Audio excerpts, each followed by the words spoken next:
विद्यार्थी मित्रांनो, तुमचे माझ्या व्हिडिओमध्ये स्वागत आहे। जवाहर नवोदय विद्यालय प्रवेश परीक्षा विभाग 2 अंकगणित मधील घटक 12 शतमान आणि त्याचे उपयोग यामधील स्वाध्याय 12.3 आज आपण पाहत आहोत। पहिला प्रश्न आहे 270.00 रुपयांचे किती टक्के रुपये 72.90 होतात। बघा 270.00 म्हणजे 270 रुपये। आता आपण बघा 270 रुपयांचे किती टक्के म्हणजे आपल्या टक्केवारी काढायचे आणि 270 रुपयांचे जेवढ्या टक्क्याने होतात तेवढे टक्के आपल्याला इथं रुपये दिलेले आहेत, परंतु त्याची आपल्याला टक्केवारी काढायची। बघा 270 बरोबर 72.90 तर 100 बरोबर किती। तिरकस गुणाकार करूया आपण।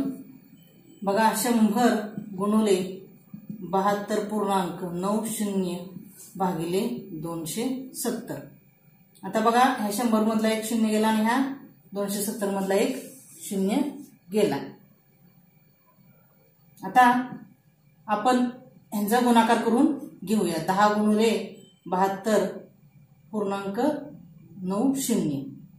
आता यांचा गुणाकार केल्यानंतर बघा फक्त एक शून्य इथं उत्तरामध्ये वाढतं, म्हणजे हेच येतं उत्तर आणि 2 घर सोडून इथं चिन्ह येतं, म्हणजे 729 भागिले 27। बघा 270 मधले एक शून्य गेलं आणि 100 मधले एक शून्य गेली तर हे 10 गुणिले 72.90 यांचा गुणाकार केल्यानंतर उत्तर हे 72.90 येतं आणि परंतु दशांश चिन्ह हे एक घर अलीकडे येतं, म्हणजे डावीकडे येतं। आता आपण गुणाकार करून बघूया। बघा 72.90 गुणिले 10। बघा हे 2 शून्य आपण जसेच्या तसं उत्तरामध्ये घेतले। 9 1 9 2 1 2 आणि 7 1 7 2 घर सोडून दशांश चिन्ह आपण देऊया इथं दिलं बघा, म्हणजे उत्तर आलं 729। 729 भागिले 27। आता याला आपण 9 ने ह्या दोन्ही संख्येला भाग जातो। बघा 9 9 त्रिक 27 9 8 72 आणि 9 1 9 म्हणजे 81 भागिले 3 आलं। परत 3 ने 3 दोन्ही 6 आणि 3 3 7 21 म्हणजे 27 उत्तर आलं। बघा म्हणजे पर्याय ए येतं, म्हणजे 27.0 म्हणजे 27 हे ए हे उत्तर येतं। दुसरा प्रश्न पाहूया आपण। एका संख्येचे 0.12% काढण्यासाठी कितीने गुणावे लागेल। बघा 0.12% म्हणजे 100, म्हणून आपण 0.12 भागिले 100 केला आपण। आता 100 ने याला भागून घेऊया आपण। आता कोणत्याही दशांश अपूर्णांकाला जर 10च्या पटीतल्या संख्येने आपण भागलं तर दशांश चिन्ह हे डावीकडे जातं। आता 10 ने गुणलं की एक घर डावीकडे जातं आणि 100 ने गुणलं की 2 घर जातं आणि उत्तर हे तीच संख्या येतं। मग आता हीच संख्या आपण इथं उत्तर लिहूया। आता 2 घर डावीकडे आता इथं आहे, म्हणजे हे एक आणि आणखीन एक घर आणि इथं दशांश चिन्ह येतं, म्हणजे उत्तर काय आलं 0.0012। तरी आपण इथं भागाकार करून पाहूया। 0.12 भागिले 100। आता 100 ने शून्याला भाग जात नाही म्हणून इथं शून्याचा भाग बसला। दशांश चिन्ह आलं म्हणून इथं भागाकार दशांश चिन्ह आपण घेतलं, हे 1 खाली आलं। 100 ने 1 ला भाग जात नाही म्हणून परत शून्याचा भाग बसला, हे 2 आलं खाली। इथं झालं 12। 100 ने 12 ला भाग जात नाही म्हणून परत शून्याचा भाग बसला। आता इथं आपण शून्य घेतलं म्हणजे 120 घेतलं। आता 100 1 100 120 मधून 100 गेले, 20 राहिले। इथे एक शून्य घेतलं, इथे 200 झाले। 100 दोन्ही 200 बाकी राहिली शून्य, म्हणजे उत्तर आलं 0.0012 म्हणजे पर्याय सी हे उत्तर येतं। पुढचा प्रश्न पाहूया आपण। तिसरा प्रश्न कंसात 1/100% अधिक कंसात 100चा 1% ची किंमत पुढीलपैकी कोणती। आता बघा अगदी सोपा प्रश्न आहे, आपण तोंडी सुद्धा हा प्रश्न सोडवू शकतो। आता 1/100% म्हणजे 1 आणि 100चा 1% म्हणजे 1च आणि 1 अधिक 1 बरोबर 2 हे उत्तर येतं, तरी आपण करून बघूया. बघा, 1 म्हणजे गुणुले 100% म्हणजे 100 भागिले 100 अधिक 100चा 1% म्हणजे 100चा म्हणलं की गुणुले 1% म्हणलं की 1 भागिले 100. बघा आता हे 100 गेलं, हे 100 गेलं, हे 100 गेलं, हे 100 गेलं, इथं राहिलं 1 आणि अधिक इथं राहिलं 1 म्हणजे उत्तर आलं 2. म्हणजे पर्याय ए हे उत्तर येतं. पुढचा प्रश्न पाहूया आपण. 20चे 40% किती होतील? बघा, अगदी सोपा प्रश्न आहे. 20 म्हणलं की गुणुले आणि 40% म्हणलं की 40 भागिले 100.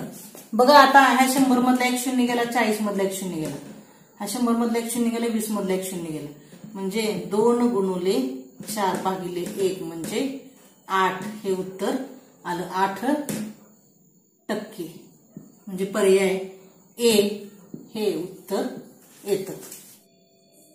पुढचा प्रश्न पाहूया आपण. पुढीलपैकी कोणत्या टक्केवारीची किंमत 0.635 ही बरोबर आहे?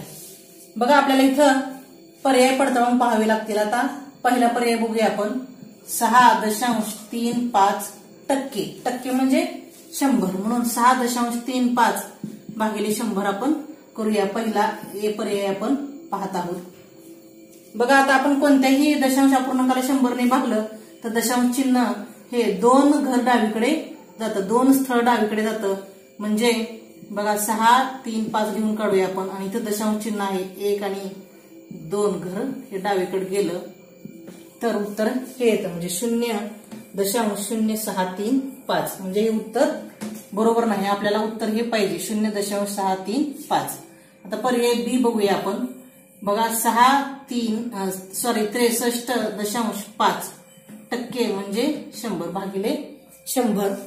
बघा, आता 100 ने ह्याला जर भागलं तर दशांश चिन्ह हे 2 स्थळ डावीकडे जातं, म्हणजे हे दशांश चिन्ह इथं येतं.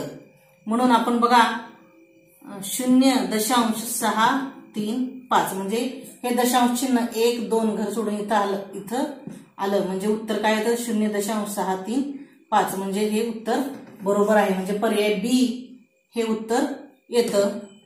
तरी मी तुम्हाला ह्याचा भागाकार करून दाखवते. मी बघा,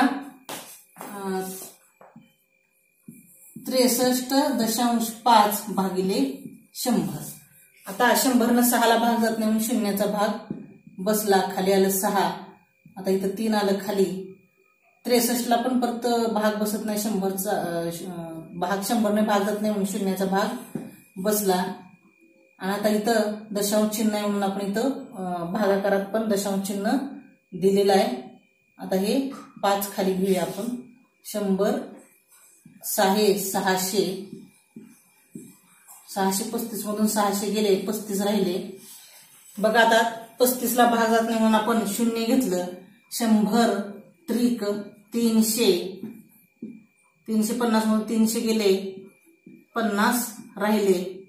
आता इथं घेतलं 0. 100 500 500 मधून 500 गेले, 0 राहिले बाकी. म्हणून उत्तर काय आलं भागाकार 0.635 म्हणजे पर्याय बी हे उत्तर येतं. पुढचा प्रश्न पाहूया आपण. 6वा प्रश्न. 25,000च्या 0.01% म्हणजे किती? बघा, 25,000च्या म्हणजे 25,000च्या म्हणले की गुणुले 0.01% म्हणले की भागिले 100. तर 25,000च्या खाली काय नाही म्हणजे आपण एक समजू शकतो आपण. आता बघा, ह्या 100 मध्ये 2 शून्य गेले आणि 25,000 मधून 2 शून्य गेले, म्हणजे खाली राहिली बघा 250 गुणिले 0.01. आता आपण यांचा गुणाकार करूया. बघा, 250 गुणिले 0.01. आता 1 ने 0 ला गुणलं 0, 1 ने 5 ला गुणलं 5 1 5, 1 ने 2 ला गुणूया 2 1 2. बघा, उत्तर आलं 250. आता दोन घर दशांश चिन्हाच्या पुढे दोन घर आहेत म्हणून आपण दोन घर सोडून आपण इथे दशांश चिन्ह दिलं तर 2.50 असं उत्तर येतं. म्हणजे पर्याय ए हे उत्तर येतं. पुढचा प्रश्न पाहूया आपण 7वा प्रश्न. अंकाची कोणती जोडी 2 इतकी आहे. म्हणजे ह्या दिलेल्या पर्यायामध्ये 2 म्हणजे जोडी दिलेली आहे. ह्या जोडीची किंमत दोन्हीची 2% आणि ह्या 10/5 ची किंमत 2च आली पाहिजे. असा कोणता पर्याय आहे हे आपल्याला शोधायचा आहे. आता पहिला पर्याय आपण बघूया. 2%. 2% म्हणजे 2/100. आता 100 ने जर 2 ला गुणलं तर उत्तर काय येतं 0. 2 घर डावीकडे जातं बघा 0.02 हे उत्तर येतं. आणि 10 ला 5 ने भागल्यानंतर 5 × 5 5 × 2 = 10 म्हणजे 2 येतं. इथं 2 येतं उत्तर परंतु इथं काय आलं हे 0.02 आलं म्हणजे हे दोन्हीचं उत्तर सारखं आलेलं नाही. म्हणून आता पर्याय बी बघूया आपण. 20% म्हणजे 20/100. 1 0 गेले 1 0 गेला. आता 10 ने जर 2 ला गुणलं तर उत्तर काय येतं 0.2 येतं. आणि आता 4 न जर 2 न जर 4 ला गुणलं तर 1 2 2 2 4 म्हणजे 2 येतं. परंतु ह्या दोन्ही सारखं उत्तर आलेलं नाही. म्हणून आता पर्याय सी पाहूया आपण. बघा 200 पर्याय सी काय आहे 200% आणि 6/3. तर 200% म्हणजे 200/100 आणि हे 6/3 इथं लिहूया आपण. म्हणजे 6/3 म्हणलं तरी चालतं. आता 100 मधले 2 0 गेले आणि 200 मधले 2 0 गेले म्हणजे उत्तर काय आलं 2 आलं. 3 1 3 3 2 6 म्हणजे उत्तर काय आलं 2 आलं. म्हणजे ह्या दोन्हीचं उत्तर 2 यायला पाहिजे होतं आपल्याला. म्हणून पर्याय सी हे उत्तर येतं. पुढचा प्रश्न पाहूया आपण 8वा प्रश्न. सरळ रूप द्या व उत्तर टक्केवारीत लिहा. 0.3468 कंस पूर्ण गुणिले 4/17 आणि गुणिले 100 आपण केलेलं आहे. इथं का केलं कारण ह्याचं जे उत्तर येतं ते आपल्याला टक्केवारीत लिहायचं आहे. आता 17 ने आपण 0.3468 ला भागून घेऊया आपण. बघा 0.3468/17. 17 ने 0 ला भाग जात नाही मग 0चा भाग बसला. आता दशांश चिन्हाच्या पुढचं 3 आपण खाली घेणार आहोत म्हणून इथं भागाकार दशांश चिन्ह दिलं. 17 ने 3 ला भाग जात नाही म्हणून परत 0चा भाग बसला. 3 मधून 0 गेले 3 राहिले. हे 4 खाली आलं. खाली झालं 34. 17 2 34. 2चा भाग बसला. 34 मधून 34 गेले 0 राहिले. वरचं 6 आलं खाली. 17 ने 6 ला भाग जात नाही म्हणून परत 0चा भाग बसला. 6 आलं खाली. आता नंतर हे आता आपण हे 8 खाली घेतल्यानंतर ते 68 झालं. 17 चौक 68. 68 मधून 68 गेले 0 राहिले बाकी 0 राहिले आणि उत्तर काय आलं 0.0204 गुणिले 4 गुणिले 100/1. आता बघा 0.0204 गुणिले 4 करूया आपण. 4 चौक 16 ला 6 हातचाला 1. 4 ने 0 ला गुणलं 0. हातचा 1 आहे म्हणून इथं आलं 1. 4 2 8. 4 ने 0 ला गुणलं 0. 4 ने 0 ला गुणलं 0. दशांश चिन्हाच्या पुढे 4 स्थळं आहेत म्हणून आपण इकडून उजवीकडून 4 स्थळं सोडून इथं दशांश चिन्ह द्यायचं. 1 2 3 4 म्हणून उत्तर काय आलं बघा 0.0816 गुणिले 100 करायचं आपण. आता ह्या संख्येला ह्या दशांश अपूर्णांकाला आपण जर 100 न गुणलं तर दशांश चिन्ह हे 2 घर उजवीकडे जातं म्हणजे हेच संख्या उत्तर येतं आणि 2 घर उजवीकडे दशांश चिन्ह जातं म्हणजे आपण 0.816 आपण इथं लिहिलेलं आहे. आता दशांश चिन्ह इथं आहे ते 2 घर पुढे म्हणजे इथं जातं म्हणजे उत्तर काय आलं 8.16 म्हणजे पर्याय सी हे उत्तर येतं. पुढचा प्रश्न पाहूया आपण 9वा प्रश्न. पुढील पैकी काय 2.4च्या इतके नाही. 2017च्या परीक्षेला हा प्रश्न विचारलेला होता. बघा आपल्याला प्रत्येक पर्याय पडताळून पाहावा लागेल आणि ज्या पर्यायाचं उत्तर हे 2.4 येत नाही ते उत्तर आपल्याला शोधायचं आहे. आता पहिला पर्याय आहे 2.2/5. त्याचं आपण अंशाधिक अपूर्णांकामध्ये रूपांतर करून घेऊया. 5 दुणे 10, 10 अधिक 2 12, 12/5. आता 5 ने आपण 12ला भागूया. 5 1 5, 5 दुणे 10, खाली राहिले 2, 2ला भागत नाही म्हणून आपण 0 घेतलं म्हणजे 20 झाले आणि त्याला दशांश चिन्ह 5 चोक 20 म्हणजे उत्तर आलं 2.4 म्हणजे हा पर्याय येत नाही. आता पर्याय बी 22.2%. आता 22.2% म्हणजे 22.2 भागिले 100 करायचं आहे. आता कोणत्याही दशांश अपूर्णांकाला 10च्या पटीतल्या संख्येने भागतो त्यावेळेस दशांश चिन्ह हे डावीकडे जातं. जर आपण 10ने भागलं तर एक स्थळ डावीकडे जातं आणि 100ने भागलं तर 2 स्थळ दशांश चिन्ह हे डावीकडे जातं. म्हणजे उत्तर हेच येतं. म्हणजे ही वरील संख्या जी आहे 2 2 2 हेच उत्तर येतं आणि दशांश चिन्ह हे 2 तर डावीकडे जातं म्हणून इथलं दशांश चिन्ह हे 1 2 इथं आलं म्हणजे उत्तर आलं 0.222. म्हणजे आपल्याला हेच उत्तर पाहिजे होतं. म्हणजे 2.4 हे उत्तर आपल्याला नको आहे. तर सी पर्याय बघूया आपण 12/5 म्हणजे हेच येतं उत्तर. 5 1 5, 5 दुणे 10, खाली राहिले 2 आणि 0 घेतलं 20 झालं. इथं दशांश चिन्ह झालं आलं 5 चोक 20 म्हणजे 2.4 आलं उत्तर. आता पर्याय डी बघूया आपण 2.4/10. याचं आपण अंशाधिक अपूर्णांकामध्ये रूपांतर करून घेऊया.